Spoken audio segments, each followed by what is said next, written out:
And a toxic job certainly wasn't worth the time that I was giving it and the effort and the concern that I was giving it. So, so when I made my escape, it kind of looked like this. I still had a mortgage that I'm paying, and I'm still paying on that mortgage. And I put that as part of my budget, my monthly expenses. I don't have credit card debt. Full transparency, I have two credit cards. I have an American Express card and I have a Visa card. I use the American Express card for monthly bills so I could get the points off of that and use that for travel. But I pay it off every month. My wife pays it off every month.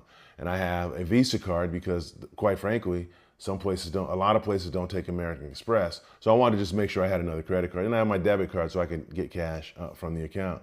But I don't carry credit card debt. There's no need for me to pay free money to somebody else for money that I didn't have in the first place that then eventually, net, cuts into my funds.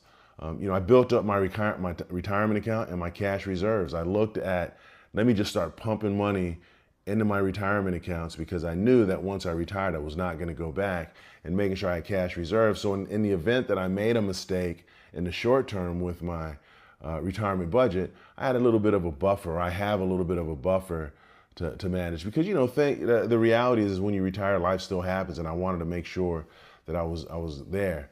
I contributed to the maximum allowable per year to my 401k in the last couple years because I wanted to make sure that I put away as much taxable income. And did it hurt at first? Sure it did.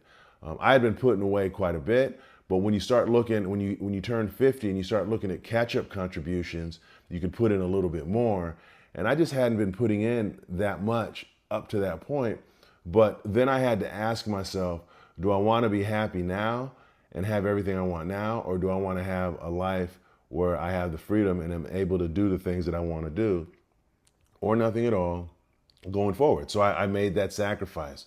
And anybody that thinks that you don't have to sacrifice to get what you want is probably on the wrong channel because it's all about sacrifices. It's all about deferred gratification. It's not about hurting yourself. It's not about putting yourself in a bad spot. But what I found is that with deferred gratification, I was able to set myself up for a better situation in the future than maybe I was in the current situation.